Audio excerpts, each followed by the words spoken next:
Welcome to Millennium Counseling Center's podcast, where each week we go in depth into all things mental health, addiction recovery, and being our healthiest and happiest self.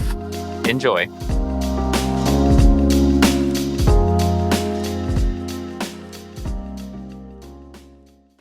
Today, we're excited to share a special episode featuring one of our very own Millennium counselors, appearing as a guest on another amazing podcast, RAV, Raw, Authentic, and Vulnerable Podcast, hosted by Jacob Newton.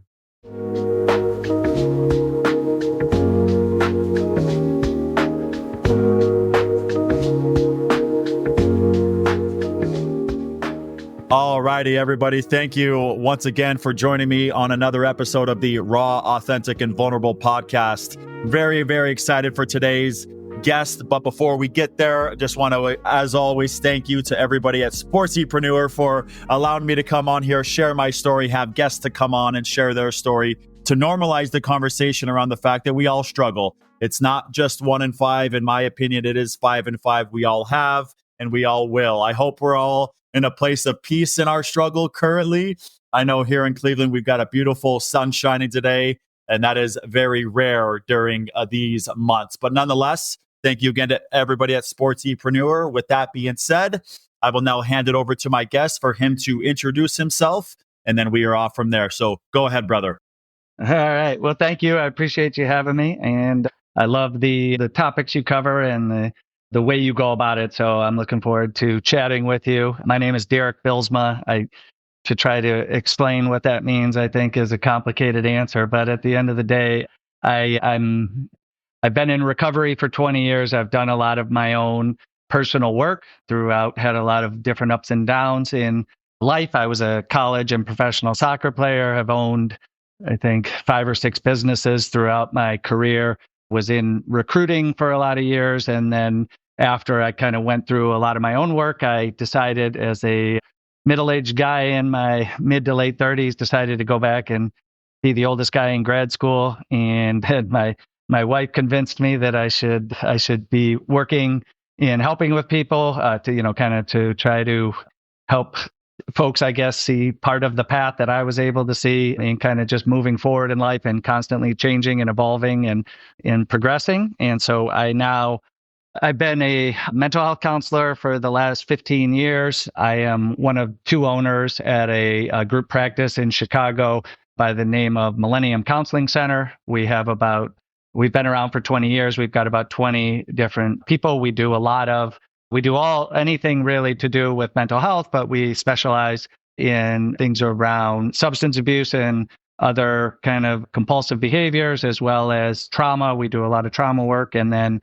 we've got a division that works specifically with athletes. And so we have former athletes who are now therapists and sports psychologists who work with college, pro, club, those type of athletes, which was another sector that it was, hasn't always been has as much access to kind of mental health support and those types of things. So like I said, we do a number of different things, but my passion is in really, as I said, using my own experiences and the things I've learned from a bunch of amazing people along the way and trying to help people kind of maximize whatever they can out of their lives. And I think it ends up most of it comes from inside of our head. And the more we can sort through that and understand that and use that to our advantage as opposed to our disadvantage, then I think we can all keep working towards what we're doing, constantly moving forward and evolving and trying to be the best version of ourselves.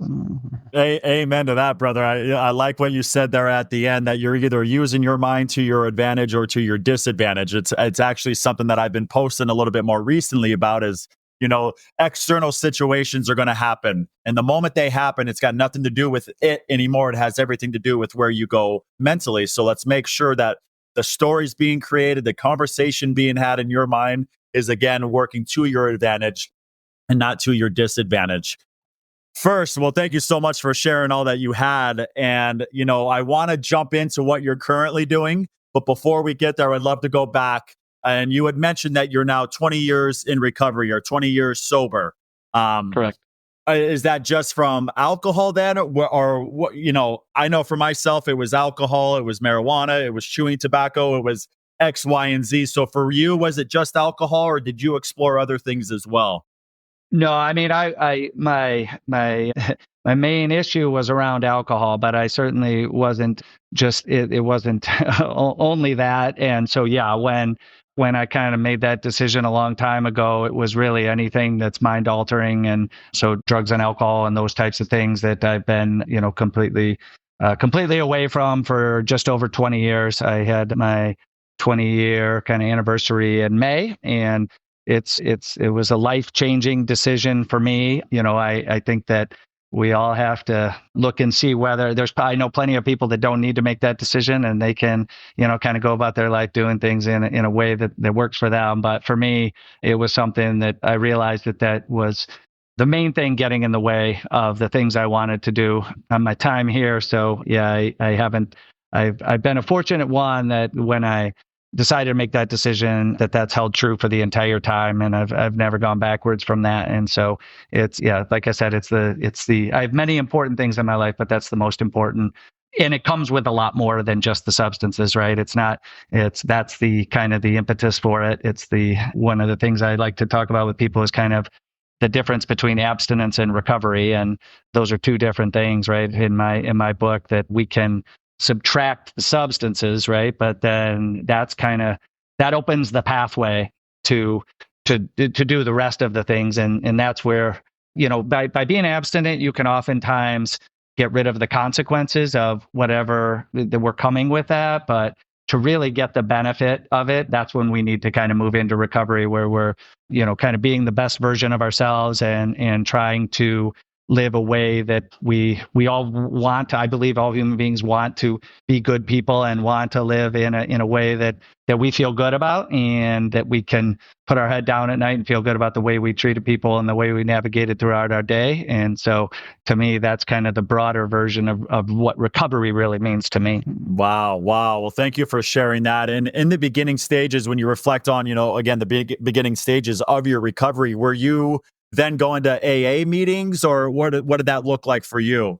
Yeah, I did. Yeah, I used any resource I could at that time. It was, yeah, so I was involved in 12-step and have been a part of the 12-step community in Chicago for a long time. And then additionally, I had a therapist. I had somebody who I worked with personally. I grew up with a mom who was a therapist and had a therapy practice, and a dad who was a sociology professor, and a sister who's a pediatric oncology nurse. So I was kind of around that whole idea of kind of trying to make sure that we're finding resources to help us in all the things that we're doing. And so yeah, I tried to use every resource that was out there, and some are some are more effective than others, but there's a lot of different ways to go about this, and I think we have to be open to seeing what works best for each of us. Yeah, absolutely. And the reason why I asked that, Derek, is because to be in a place of support for somebody very close to me. And again, I shared that, I was an alcoholic. I certainly abused alcohol for many years throughout my life. And I've been able to heal the wounds that were attached to the need for the alcohol. And so it was literally just about a year ago that I was going to support this person, and I showed up with them to an AA meeting. And I will never forget what every single person or participant that was there, I think it was mandatory that they had to say their name and then I am an alcoholic. And through the work that I've done on myself, and now understanding the power of our thoughts and the power of words spoken, was it like that for you? Because when I reflect on that, and there was many people in there that were, at the same stages as you are currently, 20 years since their last drink, and they're still saying I am an alcoholic. So again, I feel like, or my perception at those times was, I feel like these people are trapping themselves and they're still identifying with something that they're clearly not anymore. So I don't know if this was a level of like acceptance, right? Maybe like the first step that you have to take in the 12-step program. I don't know. Again, I was never in that. So I would like to hear your opinion on that and what you think about the fact that, these people were required to say that. And was that the same case for you? Yeah, I mean, I think it depends on the community you're in as far as how, kind of how people look at those things and how important that piece of it is. But I think that the bigger picture of this, right, is to just be able to acknowledge that there is something that we we need to, yeah, like you said, accept that this is an area of my life that I need to, I need to accept that there's some changes that need to be made. And I think that for some people, like I said, I don't think there's the same pathway for everybody. And I think that, for some people that works better. And for other people, it kind of what you talked about works better. I don't really think there's a right or a wrong way. That I don't believe in a lot of absolutes, that there's always this way and that way. I think that there's certainly, some things we can look at that give ourselves a better opportunity to get to where we want to be. And for, and there's a lot of different options for that. But I think that if you look at kind of the concepts around whether it's therapy or treatment centers or 12-step or any of the other support groups you have, if you kind of boil it all down, the concepts are all pretty consistent. It's kind of more the intent and the, kind of conceptually what we all need to do to kind of get to that point is the same. It's just the process can look a little bit different and how we go about that. And I think that so there's a lot of nuances to it and a lot of different, kind of little pieces to it. But at the end of the day, like I said, I think it's really important that we all kind of understand the general things that we need to around that, and then we can find the processes that work best for each of us. You have to be open-minded, and you have to be willing to do some things. It's a lot of work. It's the hardest thing I've ever done, and also the most impactful and positive thing I've ever done. And I see a high correlation between that. Most of the things that turned out to be very valuable in my life took a lot of work, and that's okay, right? It's okay that things take work, and we just have to be willing to do it. And acceptance is a big piece, right? And that's a part of it, right? A lot of us don't like to look at the things that don't feel good or that we don't like about certain aspects of our life, and we just kind of have to be willing to look at that and be open-minded to, all right, well, how do I go about this? And typically we can find someone or some group or some community that has a way that will work for you, as long as it's about your priority, right? If you make that a priority and you want to find your pathway, then I think it's out there.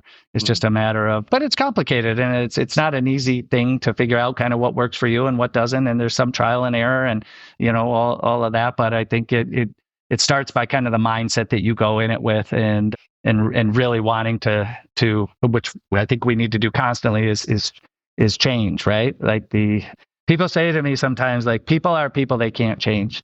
And that's a thing that people have said throughout the years. And I always say, well, I sure hope not.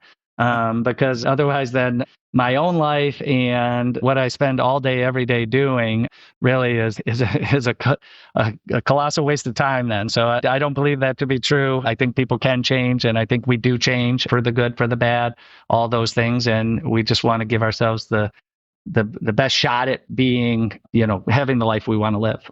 Yeah, absolutely. Very, very powerful share there. And, I like what you said in regards to there's essentially what you said is there's no, clear cut one path for everyone. It's not a one size fits all. And I certainly am in agreement with that whatever the person is, using the external source, like their pain that is within, it's going to look different. It's going to feel different. It's going to be messy. It's going to be dark. It's going to come with light.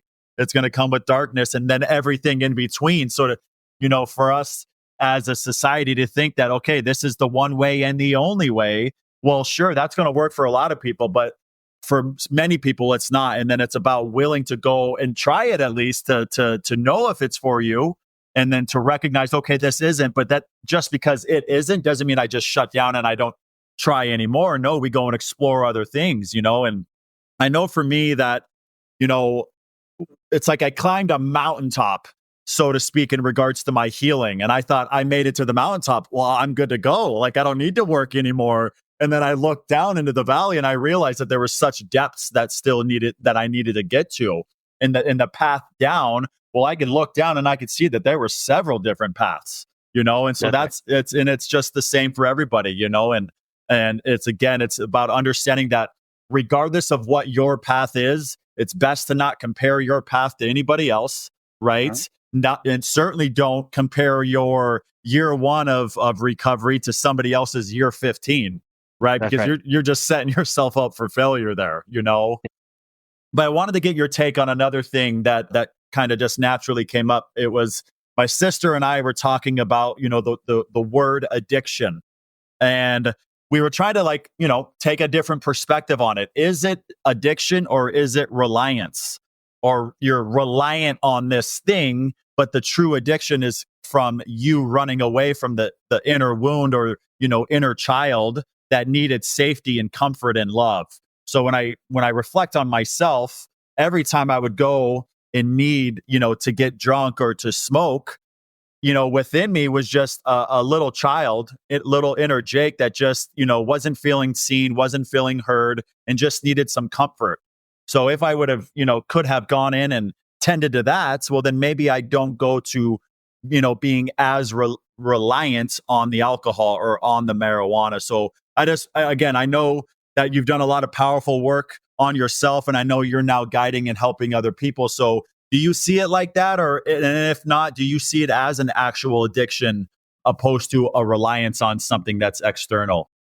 I think it's both and either. I think that when we're trying to understand things that are complicated that we don't understand, and this is a good one, right? You have something that's severely negatively affecting your life. You're doing all these things in your life to try to make life the best you can. And then there's something that kind of consistently is creating hurdles. And then you're going back to that, right? That's a very confusing thing, especially when you get down the line of that and it's starting to cause a lot of problems in your life. All right. And so I don't think people generally understand that. And so we try to come up with ways to define that, whether they're words or theories. And, there's a big portion of people who would say that, yeah, it's all about trauma. It's all about, escape. There's other people who look at it from a medical standpoint, that it's a physical dependence on something, right? Which we know there's at least an aspect of that for some people. If you talk about, you look at particularly like alcohol and opiates and benzos and things like that, all of those have a medical detox component to them, where when these things are leaving your body, then there's, there's a medical aspect to it. So I think that the kind of the way I think about a lot of things, I think it's that I think that you can, you kind of talk about your experience, and that's going to resonate with a bunch of people. And there's going to be some people that it's not going to resonate with, right? And so I think that that's what we need to do as a community is we need to find the things and the options that resonate with each person, right? We need to be open-minded enough to say, okay, like this is what my pathway was, or this is how I see how I got to that point and how I got out of it, or whatever that is. And, it's interesting because it's not like exclusive to substances, right? You can, there's gambling and there's sex and porn and love. And, there's lots of different ways that essentially what we do is we become, to your point, over reliant on something as a solution, right? As a solution for one thing. And I think what happens to people is, for the most part, when people start, and we'll talk about substances in particular, but when people start with substances, they're trying to solve something, and it's not necessarily, in the beginning, it's not necessarily about being sad or down or hurt. It's that I'm going out on a Friday night and I think this will be a 7 out of 10. And if I have some drinks, it'll be a 9 out of 10, right? And you go and you experience that, and that's true, right? So you go and you do that. And so I don't think we start with this idea that we're kind of escaping or covering up or any of those things. I think that, and then it works. I think the problem becomes with anything in our life is that when we think that any piece of this, that's the solution to everything, right? Because then what happens is you have a tough day at work and you say, oh, okay, well, I want to feel a little better, so I have a few drinks then. And then that works, right? And then that kind of, for some people, that just works, right? They have a couple glasses of wine a week. It brings down, makes them mellow out a little bit, and it's not an issue, right? It's actually probably a positive in their life and not a negative. And then there's other folks who start seeing it as a solution to many, many things. And that's where I think we kind of get in trouble with anything, right? With anything that I think there's just such a broad range of ways that we kind of solve things and cope with things, and things that are helpful, right? My back hurts, so I take some ibuprofen. There's all these different things, and I think it's just a kind of a constant search to find healthy ways to solve those problems, and then the ability to notice when they're no longer healthy ways, and that they are now kind of becoming unhealthy for us. And that's a really difficult thing to do, because you combine all these, all these words that you hear thrown around, ego and pride, and all those types of things, and they affect our ability to see things clearly, and not wanting to be wrong, or wanting to seem confident, or wanting all these different things, right? And so I think you start putting all those into the equation, and so yeah, I guess my answer to that is that I think that's true. What you said is true, yes, and then I think there's other instances, and kind of understanding how you got to a place is important, but it's important then what you do with that, right? Like, so, and I think some people spend most of their effort trying to figure out how they got there, and then they don't get to the next step, which is now what. And at the same time, I don't think you can just say, all right, well, I got to this point, the past doesn't matter. We need to understand that, so we don't continue those same decisions or mistakes or that we made, and learning from that. So I think they're both important. I think the past is important. What we're doing moving forward is important. But ultimately, I think the most important thing is the present. And because that becomes both the past and the future, right? And so if we're not taking care of that, then there's going to be trouble in one of them. Yes, absolutely. Once you get to tomorrow, or once you get to the future, where are you? You're here and now. Yep. That's right. So that's right. Yeah, I love that perspective on it. And when another thing, because you had started then, leading or talking about healthier forms, right? And there's something I've been talking a lot about lately is even working out and exercise. And yes, we know it's very beneficial for you, right? There's stuff coming out about like literally just flexing a muscle, what type of release of chemicals that does in your body, right? And then eventually those chemicals make it up to your brain. But I feel as though even exercise is in a sense can be unhealthy, an unhealthy form of suppression. Whereas, people, they start feeling a certain way. Oh, I got to go work out. I got to go exercise. So my challenge to people like that is, well, try no exercise for an entire week and tell me what comes to the surface. And then how are you? And then what do you do with how you are in those moments, So one thing that, again, as you were sharing there, when it comes to, alcohol and in the work that you're currently doing, are you seeing more men that are resorting to alcohol, or more women, or is it a little bit of, is it even, or is it, lopsided on one side? Yeah, that's a good question. I mean, I think historically, we have seen it as more of a male problem, but I don't know that was actually the case. I think it was maybe in a lot of ways, the kind of societal norms and things like that. I think that's viewed a little bit differently, and is ever changing. So my guess is, I don't know, just what I know about just the world, and my guess is that if you really looked at it, and it's a hard thing to recognize, right? Because there's a whole group of people out there that they don't get treatment, they don't acknowledge it. It just becomes something that is true, right? And that.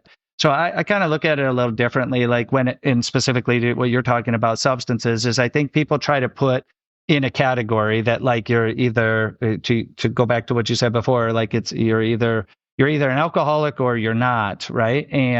But I don't feel like there's this little line that, you're 9/10 of the way there, and then as soon as you hit the 10th, right? I look at it more of a spectrum. And I look at a lot of things on a spectrum of how we are. And so I think that somebody like me, when it came to substances, was a 10 out of 10. Some of my friends and my wife and people like that, I would say, are a 2, right? And so it's really just seeing, kind of what are these things, being self-aware enough to understand in our life, like, where are we on that spectrum, and is that to our advantage? One of the things I do and this is again with anything, is, and I do a lot, the funny thing about the work I do is it's all like, I don't tell people to do things I haven't tried myself or haven't done myself, or, Yeah. but one of the things is just, if we take anything, like, let's say exercise, right? And you say, all right, and my mind thinks in numbers, I guess, a lot, but on a 1 to 10, right? And my first question is, what's ideal? on a 1 to 10 spectrum of exercise, right? Do I think 10 is ideal? No, I don't think that is ideal, right? So I would say, and to your point, I think we can overdo anything and become over reliant on anything. So I would say for me, my answer would probably be an 8.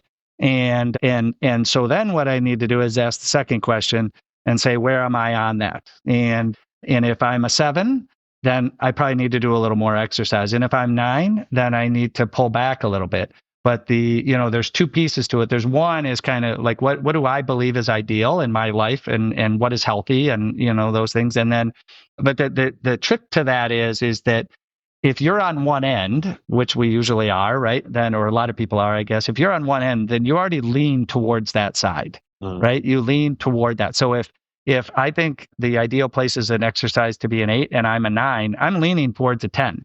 So for me to go back from that doesn't feel comfortable. It feels uncomfortable because that's not where my momentum takes me, right? That's not where my natural state pushes me, right? And so most of what we do when we're doing this is a little bit uncomfortable because we need to be able to push back against, if we notice it's unhealthy or if we notice that it's not serving us, we need to be able to push back against that and do, kind of almost work in the opposite direction, which is not really naturally where we want to go.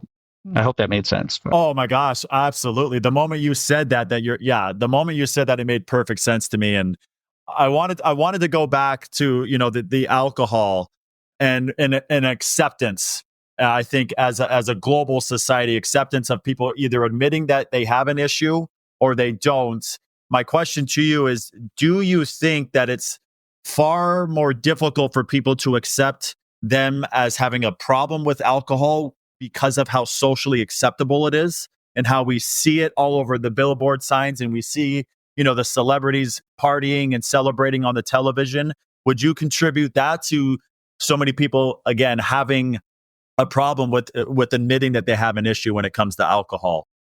Yeah, I mean, I think it's both. I also think it's changed a lot, right, in the last 20 years. And I think that in the 20 years that I've been conscious of this, I think it's changed a lot. And I think that along with a number of other things, mental health and, just kind of acceptance in general of the fact that there's these things that are causing problems that are real. And that to me, the strength is being able to acknowledge those things, not just, I guess, pretending like they don't exist and somehow that feels strong, right? And so, yeah, I mean, I think it's very socially acceptable, and it's interesting because you will hear people who they're okay with everybody seeing them hammered, but they don't want people to they don't want to tell people that they're sober, right? And so it's an interesting thing. You can go and be, do foolish things and make bad decisions and things like that. And there's some embarrassment around that, right? There's some negative feelings around that too.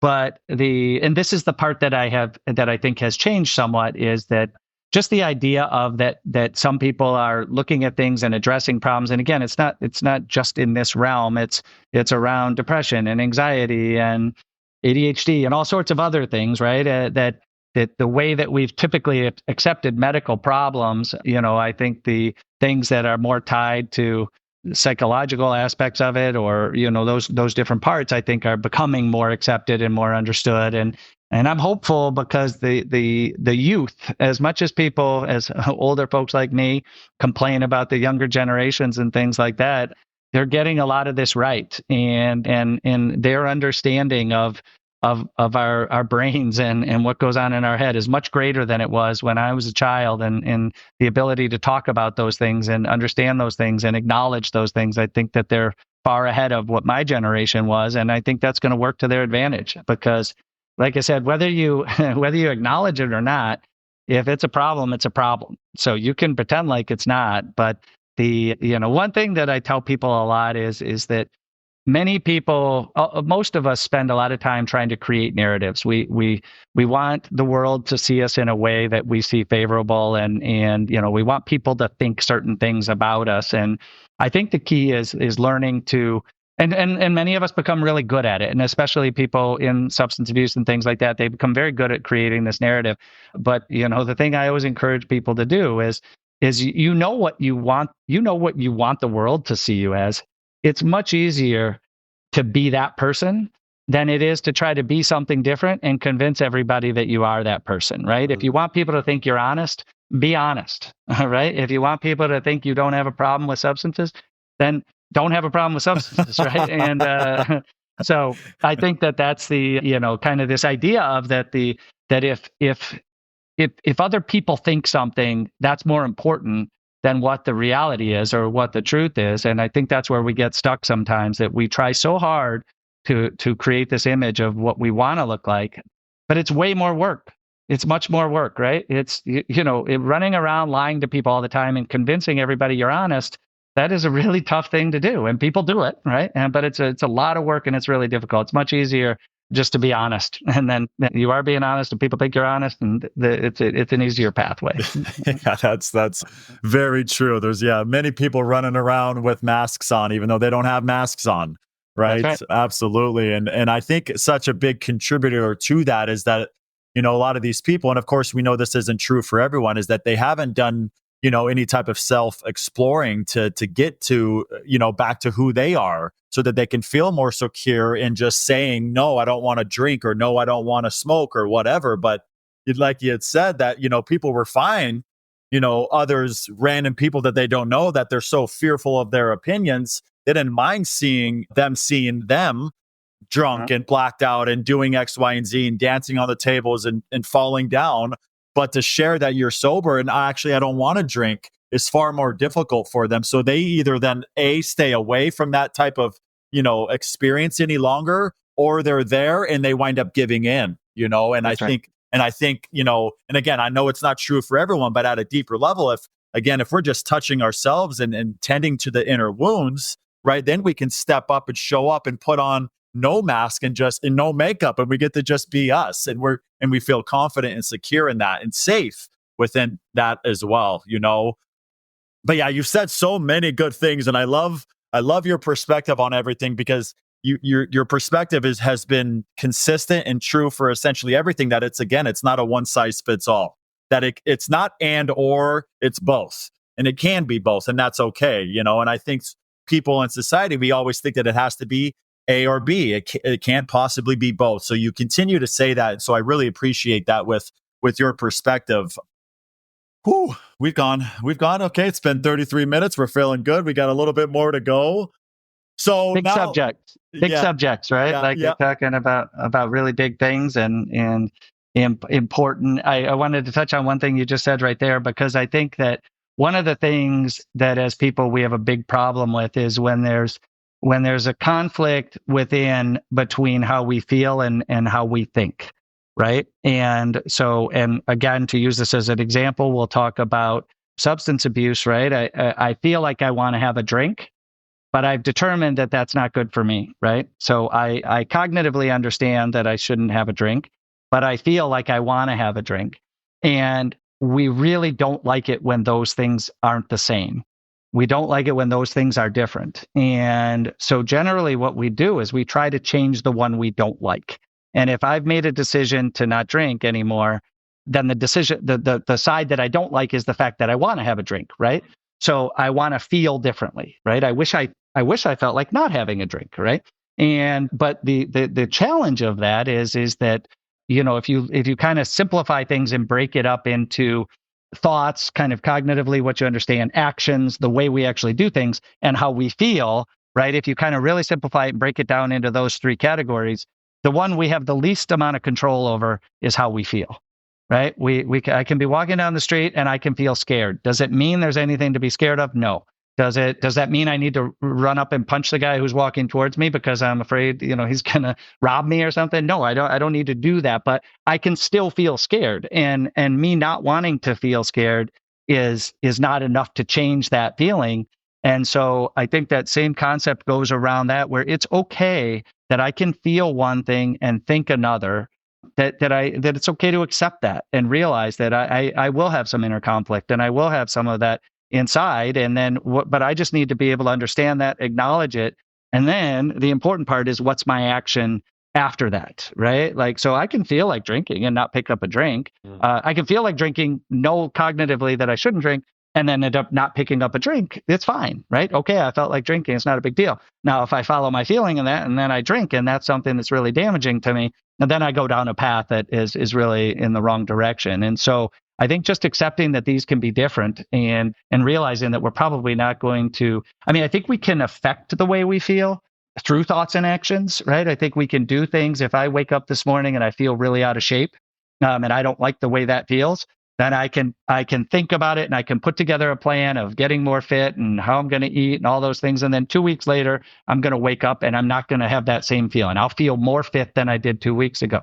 So you can affect the way you feel, but I can't just change it in the moment. If we could, we all like to feel happy. You just have 100% of the people walking around being happy all the time, because every time I felt anything other than happy, I would just change the way I feel and be happy, right? So anyway, I wanted to throw that in there. Yeah, no, I appreciate that. And when it comes to you and your, last 20 years in regards to what you were just talking about not picking up or not having the desire to pick up any longer, that is a drink. How many years into recovery did that feeling of wanting to pick up another drink subside and it just wasn't present for you any longer? Yeah, I think I look at it like a pie chart, right? Like the percentage of time that I either thought about it, wanted to do it, somehow that still had it on my mind. And I think that over time, what I think is that part is decreasing. So on day one, it was, 90% of the time or 95% of the time. And on year one of not doing it, it was 20% of the time or 10% of the time. And so I think it just kind of is something that is decreasing over time, where it's really just something in your scope of thought and feeling and all those types of things, just how relevant it is in your life. And that becomes the less that it is relevant, the less that it becomes relevant in your brain. And so I don't know that there's a set time for that, but I do know that we can affect that, meaning that the more work we put in, the more we're trying to do these things that encourage that, is going to speed up that timeline and will get you there quicker, right? It's never going to be quick enough, right? It's never going to be. We're I can speak for myself. I'm not the most patient person, or at least historically haven't been, but it's not going to be quick enough. But I think that that's really what is understanding that we're trending in the right direction. It went from 90 to 80 to 70 to 60. And so I'm doing something right. And as long as that's trending in the right direction, I'm going to get to where I want to be. As long as it continues to go down, I'm going to get there. And I think that holds true for anything in life, right? If we're trending in the right direction, we are eventually going to get to where we want to be. There's ways to make that slope higher or whatever, greater or less than. But I think at the end of the day, that's really the important piece is. And you hear people talk about right, progress, not perfection, things like that. And at the end of the day, I really think that's the important piece, because as you are trending in the right direction on all of these things, you're feeling better about who you are as a person and the way you're living your life. And then it gets easier. I wish I could, give people that feeling early on, right? Because it would make this much easier. But that's one of the main things that you see with all the work that we do, is just it's the erosion of self-worth and self-esteem and how they look at themselves. And what it does is it makes you not want to reflect. It makes you not want to be self-aware, because you don't like what you're seeing. And so I stay away from that, right? And so I learn to not be aware or to not reflect, because I don't like it. I don't like the way it feels. I don't like the way it looks. And so I learned how to not do that. And it's such an important piece of us progressing and developing into the people we want to be. Then many times you have to relearn that. You have to learn how to reflect. You have to learn how to, because it's something that we've over time kind of taken out of our system. Yeah, that's powerful share there. And to what you were saying about wanting it quick, I think that's, a part of this society is that, due to what we have here and our phones, we want everything so instant. Like, we've got all the information we could possibly need right here at our fingertips. And I think in regards to recovery and healing, people think it's the same when it comes to change, right? And they want to see the light at the end of the tunnel. And in my opinion, there is no light at the end of the tunnel. The light is in the work. And it's understanding that it is not going to be a straight line. Though we want it to be a straight line, sometimes we're going to go up a hill and we're going to go down. And sometimes I know for myself that in regards to my recovery, my healing, is that there were steps back. Yeah. There were setbacks, but that too is a part of the journey, and accepting that, you, in the moment you accept it, you can now use it for your comeback, or, one step back, two step forwards, and understanding that that's a part of it, but it's a choice to stay there or not, That's right. and so, yeah, I think there's so much more we can talk about when you reflect, because I think we'll just keep it here. I think I'm gonna want you to come back on, because I want to be able to dive into the things that you're doing now, and I know that's not going to be a short conversation. When it comes to yourself, when you reflect on, again, why you started, was there a significant event that opened you up to realizing, oh shoot, something's wrong, something's very wrong here, and I need to start inflicting some change in my life now? Or was it not that? Yeah, I mean, I think in looking back, right, you can see many things. It's really difficult to see it in real time, and and then also learn where to attribute that, right? If you have a relationship that's not going well, what is that, because of your substance use, or is it because it's a bad match? Or, and again, I think that we kind of naturally don't like to own our own stuff, right? And that's particularly true when we're not in a very healthy place.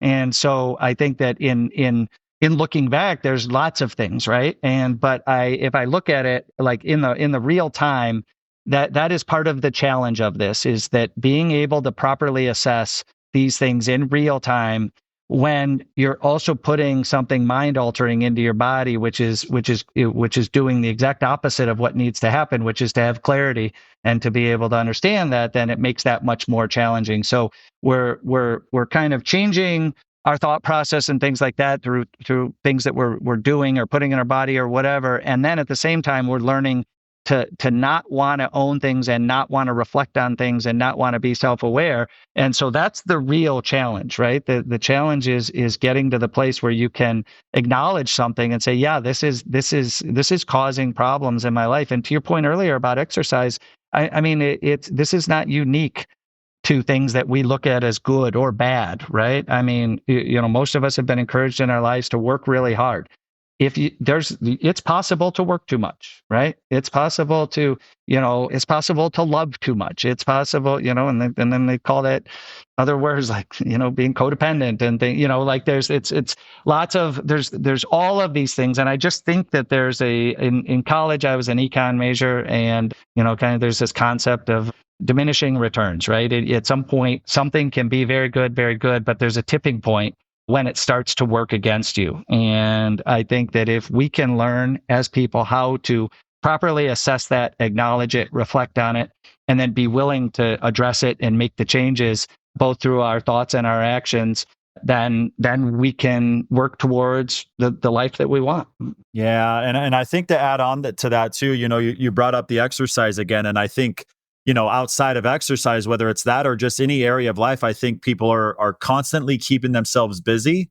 And I think we've lost sight of the fact that we are human beings, not human doings.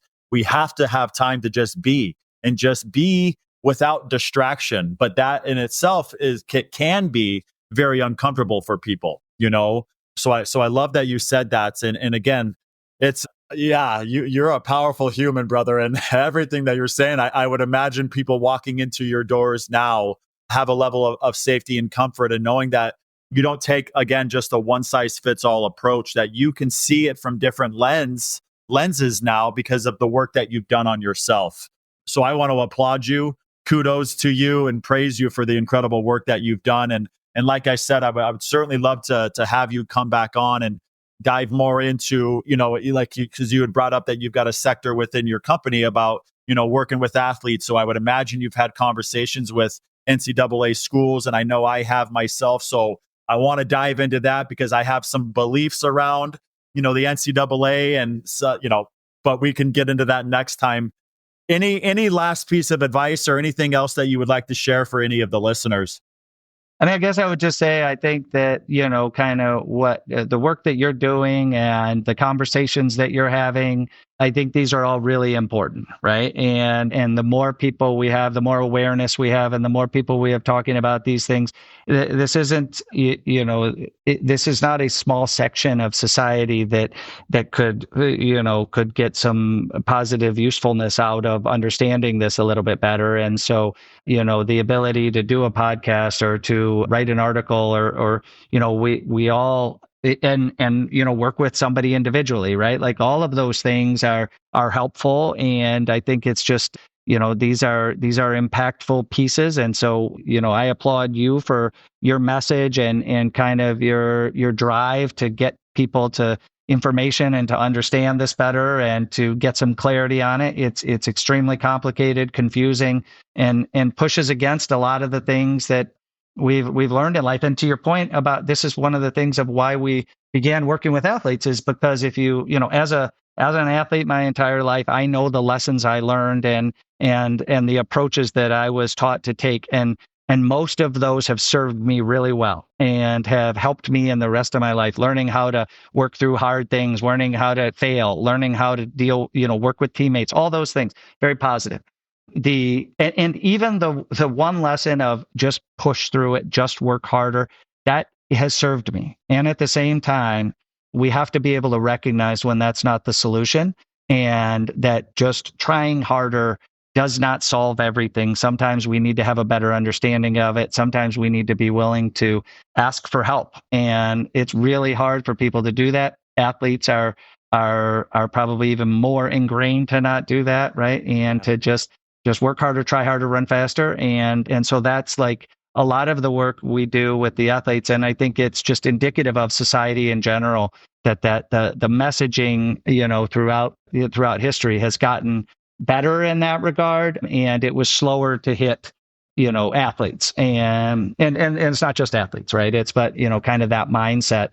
And so it's important that we can help all those people have a better understanding, whether they're athletes or business gurus or, it doesn't matter, right? But like I said, I think there's this, it's not bad or good, right? It's bad and good. So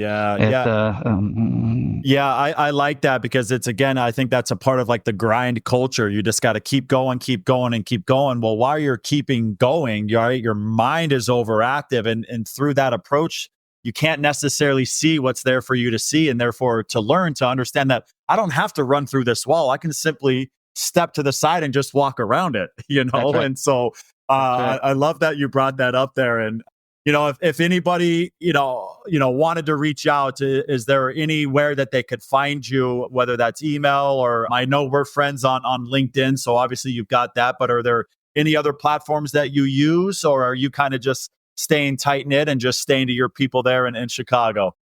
Not at all. I'm happy to have people contact me. You can find me LinkedIn. My last name is Bylsma. The name of our center is Millennium Counseling Center. Our website is millenniumhope.com. My email address is Derek, DEREK, @millenniumhope.com.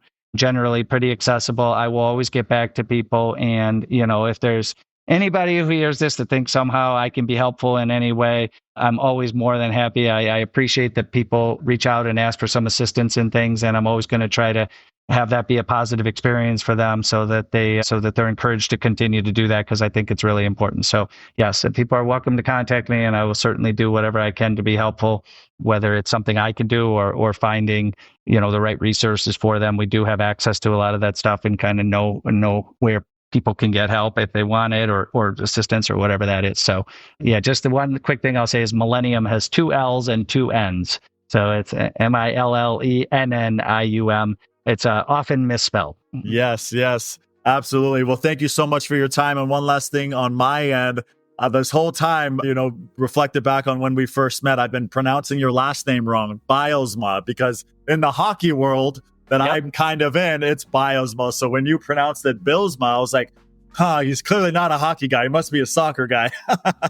Well, it was my Dutch ancestors when they came over and they changed it. So yeah, and in the Netherlands, it is Bylsma, and actually it was originally even spelled differently, but it's and I often get asked about hockey because, well, being from Michigan, it's a big hockey state, and then also there's some famous Bylsmas. I say Bylsma, but in the hockey world. So absolutely. Yeah. Okay. Great. Well, thank you once again to Derek Bylsma for joining us here today. As I mentioned a few different times, certainly looking forward to having you come back on. For all the listeners, thank you again for showing up for another episode of the Raw, Authentic, and Vulnerable podcast.